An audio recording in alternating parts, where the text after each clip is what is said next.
31 दिसंबर 2025 की रात थी। पूरा शहर जश्न में डूबा हुआ था। आसमान में पटाखे फूट रहे थे, सड़कों पर शोर था। हर कोई नए साल का इंतजार कर रहा था। लेकिन सिटी टॉवर की 13वीं मंजिल पर मौत चुपचाप सांस ले रही थी। आरव खिड़की के पास खड़ा था।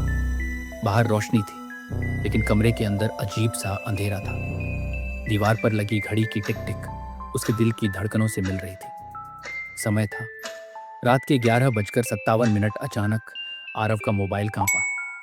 स्क्रीन पर कोई नंबर नहीं था, सिर्फ लिखा था 3 मिनट बाकी। आरव को लगा उसके किसी दोस्त ने उसको डराने के लिए प्रैंक किया होगा और आरव ने मोबाइल उल्टा रख दिया। तभी कॉरिडोर की लाइट झपकी।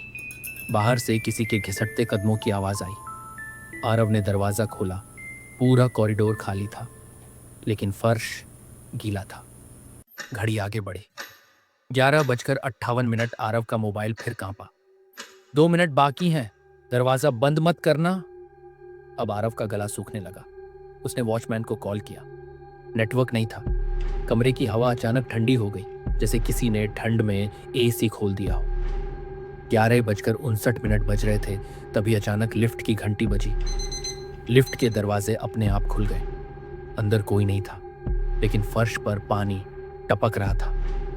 आरव के मोबाइल पर आखिरी मैसेज आया, 1 मिनट बाकी है, तुमने मुझे बंद किया था। आरव का शरीर कांप उठा।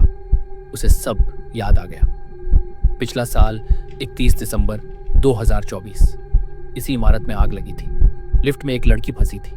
वो मदद के लिए चीख रही थी और आरव डर के मारे उसने दरवाजा बंद कर दिया था। घड़ी ने अचानक तेज आवाज की। रात के 12 बज चुके थे।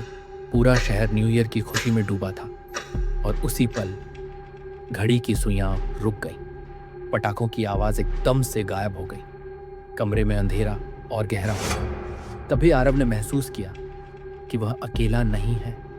उसके पीछे कोई खड़ा था। धीरे धीरे वह मुड़ा। उसके सामने एक औरत खड़ी थी। उसका चेहरा आधा जला हुआ था। एक आंख बाहर लटक रही थी। होंठ फटे हुए थे, जिनसे काला पानी टपक रहा था। उसका शरीर अजीब तरह से टेढ़ा था। हाथ जमीन तक घिसट रहे थे। पैर जले हुए थे और हर कदम पर पानी टपक रहा था। उसकी गर्दन अस्वाभाविक रूप से मुड़ी हुई थी। उसने मुस्कुराने की कोशिश की, लेकिन दांत सड़े हुए और खून से भरे थे। भारी टूटी हुई आवाज में उसने कहा, तुम्हारा नया साल आ गया, लेकिन मेरा अब तक नहीं आया। आरव लिफ्ट का दरवाजा जोर से बंद हो गया। अचानक दीवारों से खून टपकने लगा। आत्मा धीरे धीरे आरव की तरफ बढ़ी। हर कदम के साथ उसकी हड्डियों के चटकने की आवाज आ रही थी। आरव चीखना चाहता था, लेकिन उसकी आवाज गायब हो चुकी थी। वो उसके कान के पास आई और फुसफुसाई, अब हर साल तुम मेरे साथ यहीं रहोगे। अचानक पूरा कमरा अंधेरे में डूब गया और न्यू ईयर के सेलिब्रेशन के शोर में आरव की चीख दब कर रह गई। अगली सुबह सिटी टॉवर की 13वीं मंजिल खाली मिली। बस फर्श पर एक मोबाइल पड़ा था और स्क्रीन पर लिखा था, नया साल 2026 शुरू हो चुका है। एक और आत्मा कैद हो चुकी है और सिटी टॉवर की घड़ी आज भी 12 बजे रात पर ही रुकी हुई है। अगर आपको यह कहानी पसंद आई तो लाइक करें, और अगर आप ऐसी और डरावनी कहानियां देखना चाहते हैं तो चैनल को सब्सक्राइब करना न भूलें।